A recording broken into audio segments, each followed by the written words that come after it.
up everyone? I'm your female otaku and I'm here to review episode 8 of Sakura Quest. And with this episode, they brought up something that I didn't expect to be brought up in a series like this, but it makes sense because of the age of the characters, and that is marriage. You see, the cast of characters, really being the youngest, I believe she's like 18, 19, but the rest of the ladies, they are between 22 and 25. I believe Sanae is the oldest. I'm pretty sure she's around 23, 25, around that area. And Shiori, her grandparents bring up marriage, and I was just like, this isn't a romance, is it?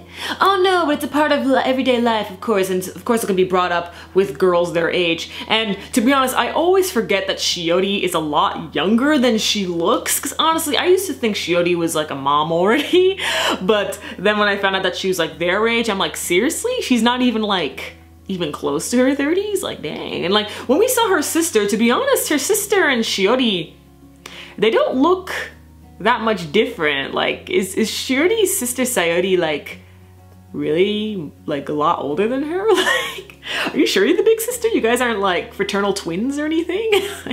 Okay. Personally, I don't want to think about marriage till I'm between the ages of 28 and 32, but you know, marriage is being brought up to Shiori. Her parents are saying, hey, you know, you're around that age. We just want you to choose someone, you know, that you want to be with, someone that could also take care of you, you know, and just look forward to the future, you know, things like that. They're giving some very, you know, parenty advice to Shiori, and she doesn't really know what they're talking about, as she's not thinking about marriage herself. But with Sayori, we find out that her and a friend, Kumano, they did have feelings for each other, but neither one of them knew about it. And it was strange because this wasn't, you know, finished or anything, so we're probably gonna get to hear the whole story next week.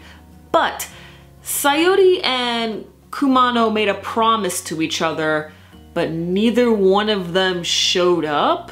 It was strange. Definitely a misunderstanding happened. We gotta know what took place there, and I'm pretty sure we'll find out next week. So I'm looking forward to that. Kumano seems like a pretty cool guy as well. He gets along with Shiori and her friends and the parents and the grandparents. Dude seems like a really cool guy. So yeah, Sayori, I hope you get that man. There are a lot of prefectures and towns in Japan that are known for their signature food. Honestly, I feel like almost every prefecture and almost every town in Japan has a signature food that they're known for, whether it be a certain type of ramen, a certain type of burger, the juiciest of fruits, or maybe it's not even a food. Perhaps they're known for having more cats than people, more bunnies than people. But since we're talking about, you know, food, Yoshino thought that it was time to think up of a signature food besides the manju that Ushimaru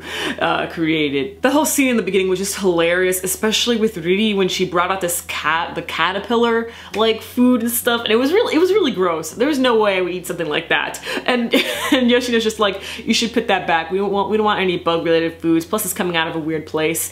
And Riri's just like, that's why I like it. I'm just like, love, just absolute love. She's my best girl. That's it. She's just my best girl, man. I love her to death. Her and Sanae, but I love Riri more than Sanae. Girls aren't doing a very good job at finding a signature food for Manoyama, and unfortunately they held the date for people to like submit food and stuff like that on the day of the summer festival, and they didn't ask the board of merchants about this. So they went to go apologize, and Shiori decided to take the fault, and she's going to create something to present to everyone over at the gourmet festival, if you want to call it. She's gonna make something, so I'm looking forward to see what she has in mind. Hopefully it'll work out. Like, hopefully people would want to come to the town because of this new signature food that she's going to create, because she is a good cook. But the others keep on saying how her food, it looks boring.